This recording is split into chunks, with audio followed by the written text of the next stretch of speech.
It was one of the hardest things I've ever done. Every day, I would walk into Pure Bloom and see Danielle sitting at her desk, and I would want to scream at her, to throw things, to demand to know how she could betray me so completely. But I kept my composure. I smiled, I made small talk, I even complimented her on a new product she was developing. And all the while, I was gathering more evidence, building my case, preparing for the moment when I would finally strike. During this time, I also learned more about what Danielle had been planning. Through careful investigation, I discovered that she had been in talks with an investor named Graham Patterson, a wealthy businessman who was interested in buying into Pure Bloom. The deal Danielle was negotiating would have given Patterson a significant equity stake in exchange for a cash infusion. But here's the catch. The terms she was offering would have diluted my ownership to the point where I would effectively lose control of the company. She was planning to use outside investment to push me out. When I found the emails between Danielle and Patterson, I felt physically ill. She had been plotting this for months, maybe longer. Every smile, every sisterly gesture, every moment of apparent support had been a lie. She had been working to steal my company, my future, while I was busy planning a wedding to a man she was sleeping with. But discovering Patterson also gave me an opportunity. I did some research and found out that he was a respected figure in the Columbus business community. He sat on several nonprofit boards and was known for his ethical business practices. If he knew what Danielle had really been doing, stealing from the company, conducting secret negotiations behind her partner's back, he would almost certainly back out of the deal. More importantly, he might become an ally in my fight. I reached out to Patterson directly, requesting a meeting to discuss Pure Bloom's future. He agreed, probably assuming I was there to support Danielle's proposal. When we sat down together in his downtown office, I could see the confusion on his face as I laid out the evidence of my sister's embezzlement. "I had no idea," he said, his expression shifting from skepticism to concern to outright alarm. "Danielle presented herself as the sole driving force behind the company. She implied that you were a silent partner who contributed very little." "That's not true," I said. "I built the business infrastructure from the ground up. I managed our finances, our logistics, our vendor relationships. Danielle is talented at product development, but she couldn't run this company alone, and she certainly shouldn't be trusted to run it after stealing $80,000. Patterson was silent for a long moment. Then he stood up and walked to the window, looking out at the Columbus skyline. "I appreciate you telling me this," he said finally. "I'm pulling out of the deal, and if you need a character witness for your lawsuit, you have my number." Walking out of that meeting, I felt a surge of satisfaction. I had just torpedoed Danielle's secret plan without her even knowing it, but I wasn't done yet. I had so much more to do. Over the next few weeks, Patricia and I prepared our legal filings. We documented everything: the embezzlement, the secret negotiations, the breach of fiduciary duty. We also prepared a motion to freeze Danielle's access to company bank accounts, preventing her from stealing any more money before the lawsuit was resolved. The day we filed the lawsuit was one of the most terrifying and exhilarating days of my life. I knew that once the papers were served, everything would change. There would be no more pretending, no more smiling through gritted teeth. My sister would know that I was coming for her, and she would fight back with everything she had. Danielle was served at the office, in front of our entire staff. I had arranged it that way on purpose. I wanted everyone to see. I wanted them to know what she had done. When the process server walked in and handed her the papers, Danielle's face went white. She started reading, and I watched as the color drained from her cheeks and her hands began to shake. She looked up at me, and for a moment I saw something I had never seen in my sister's eyes before. Fear. "You have no idea what you're doing," she said, her voice trembling. "You're going to regret this." "No," I said calmly. "I'm going to enjoy this." The aftermath of the lawsuit filing was chaos. Danielle immediately hired her own lawyer, an aggressive attorney named Victor Rossi, who was known for dirty tactics and scorched earth litigation. He filed counterclaims against me, accusing me of mismanagement, harassment, and attempting to push Danielle out of her rightful position in the company. The accusations were absurd, but they were designed to tie me up in legal battles and drain my resources. But Patricia had prepared me for this. "They're going to throw everything at you," she had warned. "Don't let it shake you. We have the evidence on our side. All we have to do is stay the course." I stayed the course. I continued going to work every day, running the company as best I could while the legal battles raged around me. I delegated some of Danielle's product development responsibilities to our most talented employee, a young woman named Keisha, who had been with us for 3 years and was incredibly gifted at formulating skincare products. Keisha stepped up beautifully, and I made a mental note to give her a significant promotion once all this was over. Meanwhile, the story of our lawsuit started spreading through the Columbus business community. Patricia's journalist contacts had published an article about the scandal, and it had gone viral locally. The headline read, "Beauty brand co-founder accused of embezzling from own sister." The story included all the juicy details: the affair, the stolen money, the secret negotiations. People who had thought Danielle was this successful, inspiring entrepreneur were now seeing her true face. The response was immediate and devastating for Danielle. Several retailers who had been carrying Pure Bloom products contacted me to express their support, and a few said they had been uncomfortable with some of Danielle's business practices, but hadn't known how to bring it up. Our employees rallied around me, telling me they had noticed the tension and were glad the truth was finally coming out. And Graham Patterson, true to his word, gave a statement to the journalist saying he had pulled out of the deal after learning about Danielle's misconduct. Danielle tried to fight back with a PR campaign of her own. She gave interviews painting herself as the victim, claiming I was jealous of her relationship with Eric and trying to destroy her out of spite. But her story didn't hold up under scrutiny. When journalists started asking about the financial records and the evidence of embezzlement, she couldn't provide good answers. Her credibility crumbled in real time. About 2 months into the legal proceedings, something unexpected happened. Eric reached out to me. He sent me a long text message apologizing for everything, saying he had made a terrible mistake and asking if we could talk. My first instinct was to ignore him completely. But then I realized this might be useful. I agreed to meet Eric at a coffee shop near my apartment. He looked terrible. His eyes were bloodshot, his clothes were wrinkled, and he had lost weight. I didn't feel sorry for him, though. He had made his choices. "Megan, I need to tell you something," he said as soon as we sat down. "I think I made a huge mistake getting involved with Danielle." "You think?" I said coldly. He winced. "I know I hurt you, and I'm sorry, but I'm scared, Megan. Danielle is not who I thought she was." I leaned forward. "What do you mean?" Eric started talking, and what he told me was more damaging than anything I had discovered on my own. He said that Danielle had been using him from the start. She had approached him at that company party, seduced him deliberately, and convinced him that I was holding her back in the business. She had told him that if he helped her push me out, they would be partners in running Pure Bloom together and make millions. But now that the lawsuit was public and everything was falling apart, Danielle had turned on him. She blamed him for getting caught, saying he had been careless about hiding the affair. She was threatening to throw him under the bus, to tell everyone he had been the mastermind behind the embezzlement, and that she had been manipulated. "She's crazy," Eric said, his voice shaking. "I never touched the company money. That was all her. But she has this way of making you believe whatever she says. I'm terrified of what she might do." I sat back and considered what Eric was telling me. I didn't trust him, not for a second. But his information was valuable. If Danielle was planning to blame Eric for the embezzlement, that meant she was getting desperate.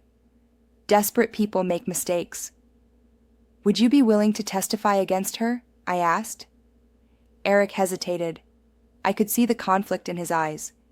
He was afraid of Danielle, but he was also afraid of criminal charges if she successfully pinned everything on him. Finally, he nodded. Yes, he said. I'll tell the truth. All of it. Over the next few weeks, Eric provided sworn statements detailing everything he knew about Danielle's financial schemes. He had access to information I didn't. Conversations she had when she thought no one was listening. Documents she had shown him to brag about how clever she was. His testimony corroborated everything I had suspected and added new details I hadn't known. For example, I learned that the $80,000 I had discovered was just the tip of the iceberg. Danielle had been siphoning money for years through a complex web of shell companies and fake vendors. The true amount she had stolen was closer to $200,000. I also learned that she had been planning to accuse me of embezzlement if I ever got too close to the truth, fabricating evidence to make it look like I was the thief. When Patricia presented this new evidence in court, Danielle's defense completely collapsed. Her lawyer tried to argue that Eric was lying to save himself, but the documentary evidence spoke for itself. The shell companies were real. The fake vendors were real. The money trail led directly to Danielle's personal accounts. The judge ruled in my favor on the motion to freeze company assets and remove Danielle from any operational role at Pure Bloom, pending the resolution of the lawsuit. Danielle walked out of the courtroom that day, looking like a ghost. I almost felt sorry for her. Almost. But the best part was yet to come. About a week after that court ruling, I received a call from a detective with the Columbus Police Department. Someone had filed a criminal complaint against Danielle for embezzlement, and they were opening an investigation. I hadn't filed that complaint. I had been focused on the civil case, following Patricia's advice to maintain control over the process. So who had? It turned out to be Graham Patterson. He had been so disturbed by what he learned about Danielle that he had gone to the authorities himself. He said he couldn't stand by and watch someone like that get away with fraud, especially when she had tried to rope him into her schemes.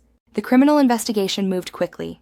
The police already had access to all the evidence from our civil lawsuit, and Eric was cooperating fully as a witness. Danielle was arrested at her apartment and charged with felony embezzlement and fraud. The news coverage was extensive. Her mugshot was plastered across every local news site, and the story was picked up by national outlets as an example of family betrayal in the business world.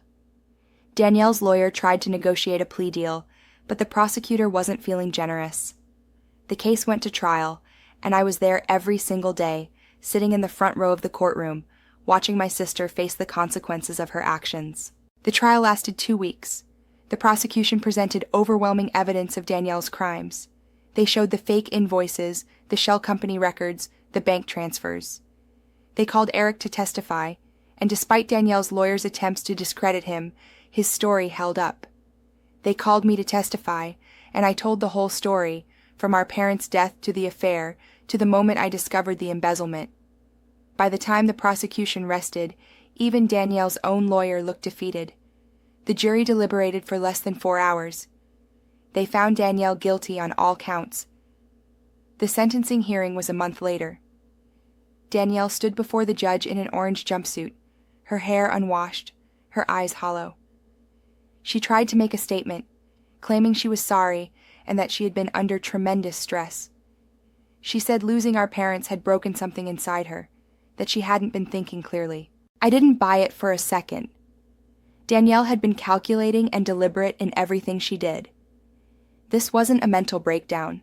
This was a pattern of manipulation that had probably started long before our parents died.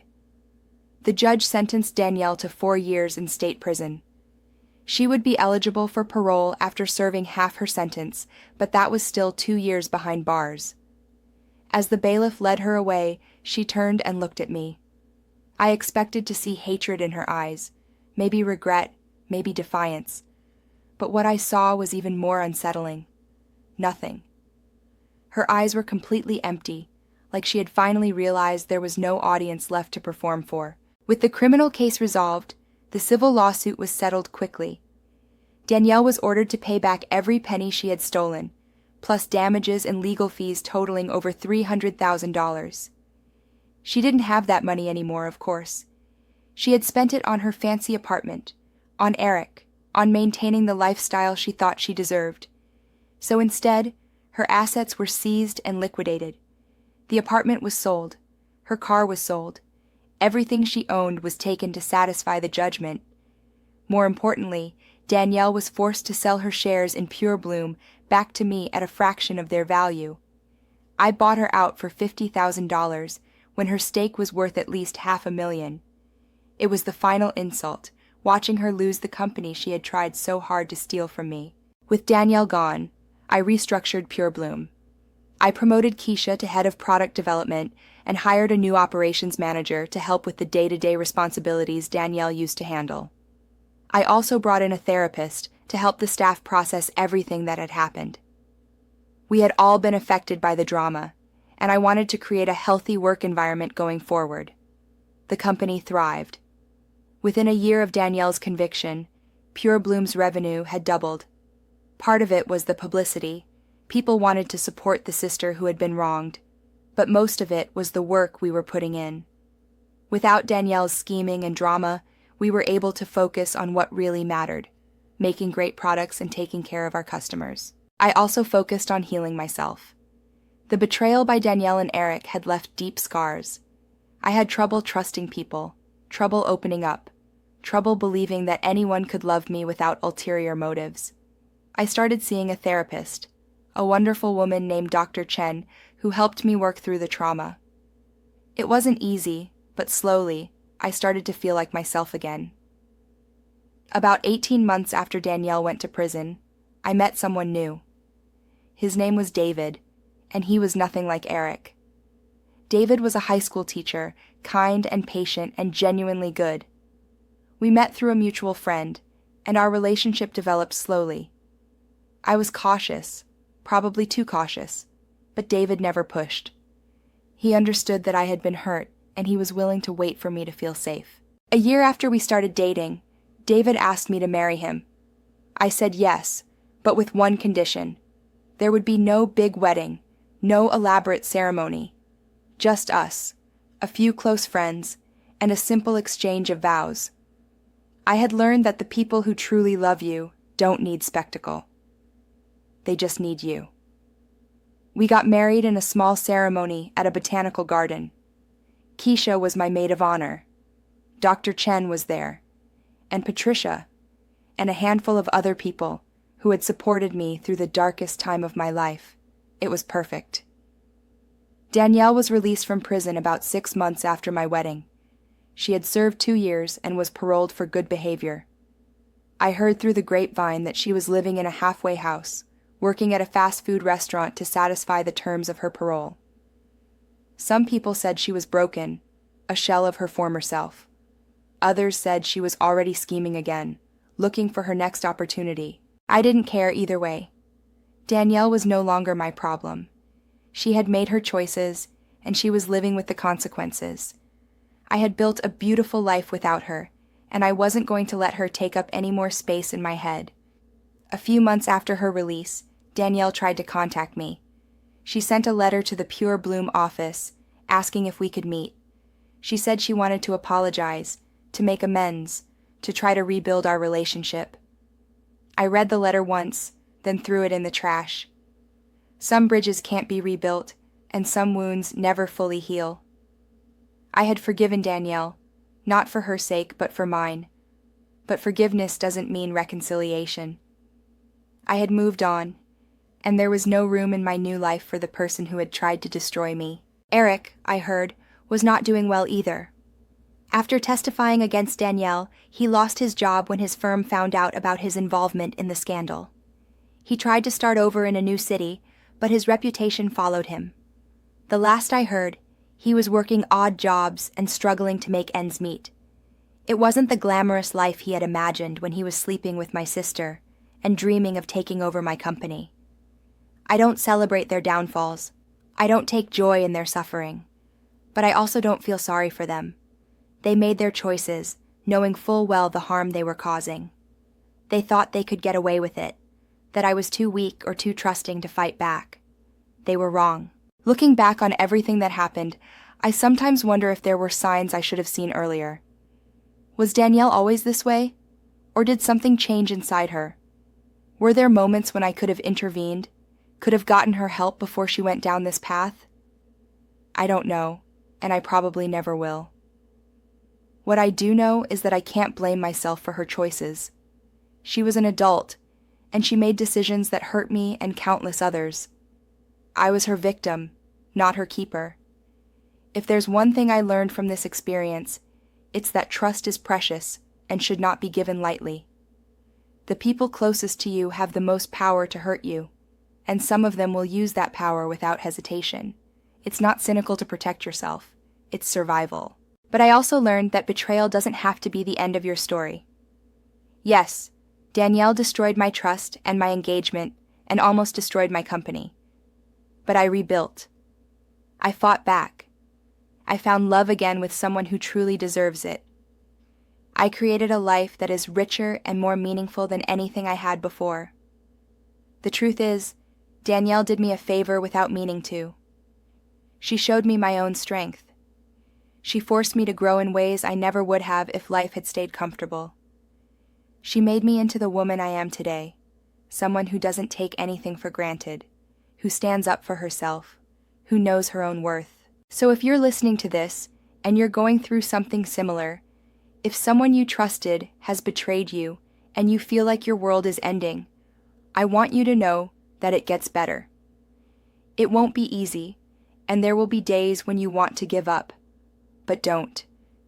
You are stronger than you know.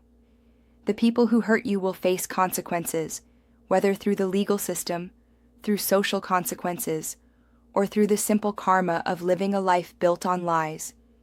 And you will rise. You will rebuild. You will thrive. I can't believe what my sister did to me, but I can believe what I did in response. I took back my power. I took back my company. And I took back my life. And that, more than any courtroom victory or financial settlement, is the sweetest revenge of all. https://app.heygen.com. Some people say blood is thicker than water. That family will always have your back no matter what. I used to believe that with every fiber of my being. I used to think my sister was my best friend, my protector, my ride or die. Now I know the truth. Now I understand that the people closest to you are the ones who can destroy you completely, because they know exactly where to aim. My name is Megan, and this is the story of how my own sister stole everything from me, and how I made her pay for every single lie. I need to take you back to the beginning so you can understand just how deeply this betrayal cut me. My sister Danielle is 3 years older than me. Growing up in Columbus, Ohio, she was everything I wanted to be. She was confident, beautiful, popular, the kind of girl who walked into a room and everyone noticed. I was the quiet one, the bookish one, the one who preferred spending Friday nights reading instead of going to parties. Our parents always compared us, though they never meant any harm by it. "Why can't you be more outgoing like Danielle?" my mom would say. "Danielle already has a boyfriend. When are you going to start dating?" my dad would joke. I never resented Danielle for this. If anything, I admired her more. She was my big sister, and I thought she hung the moon. When I was 22 and Danielle was 25, our parents died in a car accident. A drunk driver ran a red light and hit them head-on. They were killed instantly. I remember getting that phone call like it was yesterday. I was in my last semester of college, studying for finals, when my phone rang. It was Danielle, and she was screaming and crying so hard I could barely understand her. When I finally processed what she was telling me, I collapsed. My roommate found me on the floor of our dorm room, just staring at the ceiling, unable to move or speak. The months after our parents' death were the hardest of my life. Danielle and I clung to each other. She moved back to Columbus from Chicago, where she had been living, and we rented an apartment together. We split our parents' life insurance money 50-50, just like Mom and Dad would have wanted. Each of us received $250,000. It felt like blood money, like we were profiting from the worst tragedy of our lives, but we needed it. Danielle had been working in marketing but hated her job, and I was about to graduate with a degree in business administration and no clear path forward. That's when Danielle came to me with an idea. She had always been passionate about skincare and beauty. She had been making her own lotions and serums for years, and everyone who tried them said they were better than anything you could buy in stores. "What if we started a business together?" she asked me one night, her eyes shining with excitement for the first time since our parents died. "We could use the insurance money as startup capital. You're the business brains, I'm the creative one. Together we could build something amazing, something Mom and Dad would be proud of." I loved the idea immediately. It felt like a way to honor our parents, to turn tragedy into triumph. We spent the next 6 months planning, researching, and developing products. We called the company Pure Bloom Skincare. Danielle formulated the products while I handled the business side, everything from incorporation documents to supply chain logistics to financial projections. We each invested $150,000, keeping the rest as personal savings. We split ownership 50-50, signed all the paperwork together, and officially launched in the spring of my 23rd year. The first 2 years were brutal. We worked 18-hour days, often sleeping on the floor of our small warehouse office. We fought constantly about every little decision, but we always made up. We were sisters, after all. Blood was thicker than water. We believed in our dream, and slowly, that dream started becoming reality. By year 3, Pure Bloom was profitable. By year 4, we were pulling in over $2 million in annual revenue. By year 5, we had 10 employees, a real office space, and products being sold in boutiques across the Midwest. I should mention that during these years, my personal life also blossomed. When I was 25, I met a man named Eric at a coffee shop. He was tall, dark-haired, with the kind of warm brown eyes that made you feel like he was really listening when you talked. He was a financial consultant, smart and ambitious, but also kind and funny. We started dating, and within a year, I knew he was the one. Eric proposed on my 27th birthday on the rooftop of the building where we had our first date. I said yes with tears streaming down my face. Danielle seemed thrilled for me. She threw me an engagement party, helped me shop for my wedding dress, and insisted on being my maid of honor. She and Eric got along well, or so I thought. They would joke around together, and she would sometimes give him playful advice about how to handle me when I got stressed about work. I thought it was sweet. I thought my sister was just being supportive. I had no idea what was really happening behind my back. The first sign that something was wrong came about 8 months before my wedding. I was at the office late one night, going through our financial records for our quarterly tax filing. I noticed something strange. There were several large transfers, about $5,000 each, going to an account I didn't recognize. When I checked the authorization records, they were all signed by Danielle. I assumed it was some kind of legitimate business expense I had forgotten about, maybe a vendor payment or a marketing cost. I made a mental note to ask her about it, but in the chaos of wedding planning and running a growing business, it slipped my mind. A few weeks later, I came home early from work because I had a migraine. Eric and I had been living together for about a year at that point, in a nice apartment downtown. When I walked in, I heard voices coming from the bedroom. I assumed Eric had the TV on, so I kicked off my shoes and headed down the hallway to take some Advil and lie down. But when I pushed open the bedroom door, my entire world shattered into a million pieces. Eric was in our bed, and so was Danielle.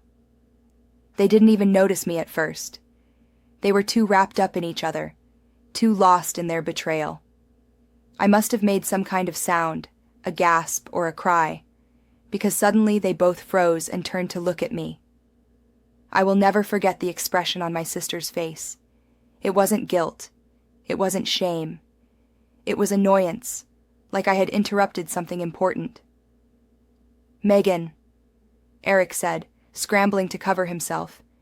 "This isn't what it looks like." But it was exactly what it looked like. I could see it in their faces, in the comfortable way they were positioned together, in the clothes scattered across my bedroom floor. This wasn't a first-time mistake. This was a routine.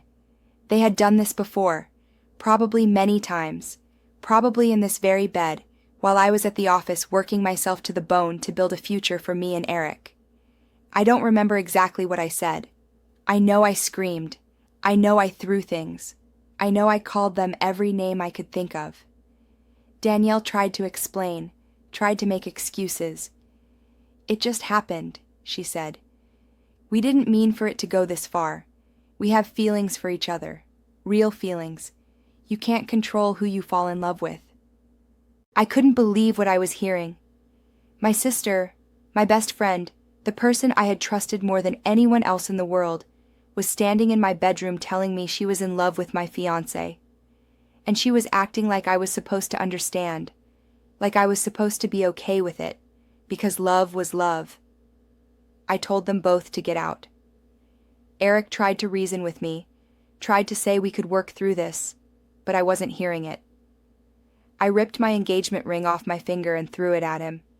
It hit him in the chest and fell to the floor. "Get out," I screamed. "Both of you, get out of my apartment and never come back." They left. Danielle grabbed some clothes and walked out without even looking at me. Eric lingered by the door, his face a mask of fake remorse. "I'm sorry, Megan," he said. "I never wanted to hurt you." But he had hurt me. They both had. And as I sat alone in my apartment that night, crying until I couldn't breathe, I realized this was just the beginning of the pain they would cause me. The next few weeks were a blur of heartbreak and confusion. I had to cancel my wedding, which meant calling vendors and sending out awkward messages to guests explaining that the engagement was off. I didn't tell anyone the real reason. I was too humiliated. I just said we had grown apart and decided it was best to go our separate ways. Most people were sympathetic, though a few made comments that made me want to scream. "Maybe you'll get back together," one friend said. "Couples work through rough patches all the time." If only she knew. Meanwhile, I still had to go to work every day and face Danielle. She acted like nothing had happened, like she hadn't destroyed my life. She would walk into the office, smile at our employees, and go about her day as if everything was normal. When we had to interact about business matters, she was professional but distant. She never apologized, never tried to explain, never showed any remorse for what she had done. I started paying closer attention to our finances. Those mysterious transfers I had noticed before the affair revelation suddenly seemed a lot more important. I spent hours poring over our records, tracing every dollar, and what I found made my blood run cold. Over the past 2 years, Danielle had transferred over $80,000 from our company accounts to a personal account I knew nothing about. She had been embezzling from our business, from the company we had built together with our dead parents' money. When I confronted her about it, she didn't even try to deny it. "I deserve that money," she said, her voice cold. "I created all the products. I'm the reason this company exists. You're just the number cruncher." I couldn't believe what I was hearing. "We agreed to split everything 50-50, I said. "We put in equal money, equal work. You don't get to just take more because you feel like you deserve it." Danielle laughed, and it was the cruelest sound I had ever heard. "You've always been so naive, Megan. You think the world is fair, that hard work gets rewarded, that people play by the rules. Well, I'm done playing by your rules. I'm done pretending to be happy for you while you get everything handed to you." Handed to me? I was so shocked I could barely speak. What has ever been handed to me? I worked just as hard as you did. Harder, probably. I stayed late every night doing the accounting while you went home early to sleep with my fiancé. She flinched at that, but she recovered quickly. "Eric was never right for you," she said. "He told me himself. He said he felt trapped, that you were boring and predictable, that being with you felt like a chore. He said being with me made him feel alive." Every word was a knife in my heart. I wanted to believe she was lying, that she was just trying to hurt me, but part of me wondered if it was true. Had Eric really said those things about me? Had I been so blind to his unhappiness that I hadn't seen the affair coming? I left the office that day and didn't come back for a week. I called in sick, claiming I had the flu, and spent 7 days in my apartment trying to process everything that had happened. My sister had stolen my fiancé. She had stolen my money, and now she was trying to steal my confidence, my self-worth, everything I had left. But somewhere in the darkness of that week, something changed inside me. The grief and shock started to harden into something else. Anger, determination. A cold, clear resolve that I was not going to let Danielle get away with this. She had taken everything from me, but I was going to take it back. And then I was going to make her pay. The first step in my plan was gathering evidence. I knew that if I was going to do this right, I needed documentation of everything Danielle had done. I started with the financial records. I compiled every suspicious transfer, every unauthorized expense, every penny she had taken from our company. I created spreadsheets, saved receipts, and backed everything up on multiple drives and cloud storage accounts. I wanted a paper trail so clear that no one could deny what she had done. But I also needed proof of the affair. I know that might sound petty, but I had a reason. Danielle had been gaslighting me for months, probably years. She had been smiling in my face while stabbing me in the back. I wanted to make sure that when the truth came out, no one could claim I was exaggerating or making things up. I wanted hard evidence that would destroy any credibility she tried to maintain. I started by going through my old phone records and emails, looking for anything that might hint at the affair. I found subtle signs I had missed before. Times when Eric said he was working late, but his location showed him near Danielle's apartment. Messages from Danielle asking about my schedule, supposedly to coordinate work meetings, but really to figure out when the coast would be clear. It was sickening to see how methodically they had planned their deception. Then I got lucky. A few weeks into my evidence gathering, I ran into Eric's friend Marcus at a bar. We had been friendly during my relationship with Eric, and Marcus had always seemed like a decent guy. After a few drinks, he started opening up about how sorry he was about everything. "I should have told you," he said, looking genuinely guilty. "I knew about it for months. Eric would brag about it, about how he had both sisters wrapped around his finger. It made me sick, but I didn't know what to do." I kept my expression neutral, even though my heart was racing. "Tell me everything," I said. "I need to know." Marcus told me more than I ever wanted to hear. He told me that Eric and Danielle had been seeing each other for over a year, that it started at a company party I had been too tired to attend. He told me that Eric used to joke about how easy it was to fool me, how trusting and naive I was. He told me that Danielle would complain to Eric about me constantly, saying I took all the credit for the business while she did all the real work. "She hates you, Megan," Marcus said quietly. "I don't know why, but she genuinely hates you. Eric said she was planning something big, something that would push you out of the company entirely. He thought it was funny. I thought it was terrifying. I went home that night with my head spinning. My sister was planning to push me out of Pure Bloom, the company I had helped build from nothing. She had been stealing from me, sleeping with my fiancé, and plotting my destruction for God knows how long. And all the while, she had smiled at me like nothing was wrong. I started reaching out to other people in Eric's circle, asking careful questions without revealing my true intentions. I learned that Eric had a history of cheating, that he had done the same thing to his ex-girlfriend before me. I learned that he and Danielle were now living together in a fancy apartment downtown, probably paid for with the money she had stolen from our company. I learned that they were telling everyone a version of events that made me look like the villain, saying I had been controlling and jealous, and that Danielle had heroically rescued Eric from an unhappy relationship. The more I learned, the more determined I became. This wasn't just about revenge anymore. This was about justice. Danielle had been manipulating everyone around her for years, building a narrative that painted her as the victim and me as the problem. I was going to tear that narrative apart. My next step was consulting a lawyer. I found a woman named Patricia who specialized in business disputes and family conflicts. She was in her 50s, sharp as a tack, with gray hair pulled back in a severe bun and glasses that made her look like a stern librarian. But behind that intimidating exterior was a brilliant legal mind and a genuine compassion for people who had been wronged.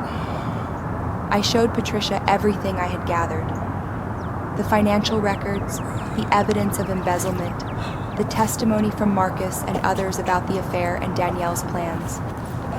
She listened without interrupting, her expression growing more serious as the story unfolded. "This is a significant case of breach of fiduciary duty," she said when I finished. "Your sister had a legal obligation to act in the best interests of the company, and instead she used her position to enrich herself at your expense. We can absolutely pursue civil action to recover the funds she embezzled." "What about criminal charges?" I asked. Patricia nodded slowly. "Potentially.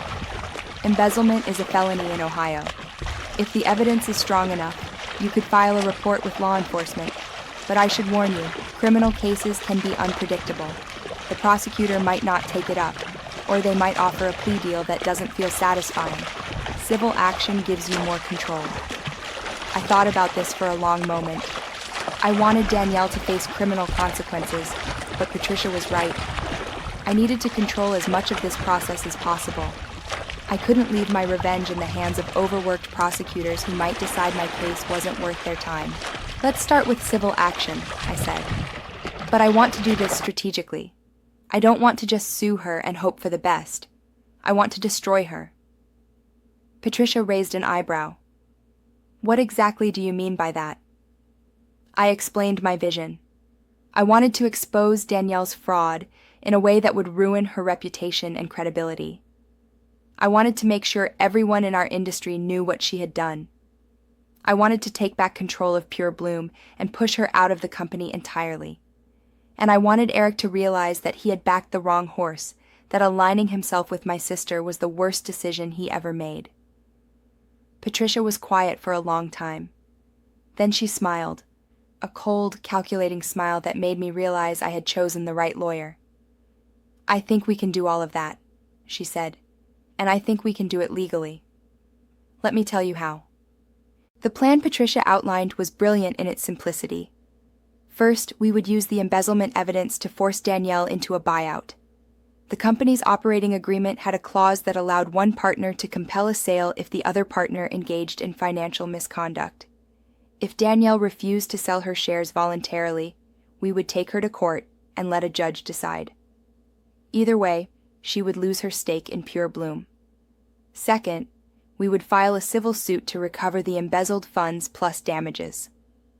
Patricia estimated we could seek at least double what Danielle had stolen, given the deliberate nature of the fraud and the breach of trust between business partners who were also family members.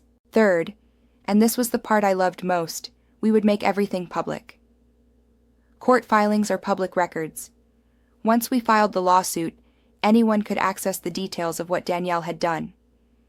Patricia said she knew a few journalists who covered business scandals in the Columbus area.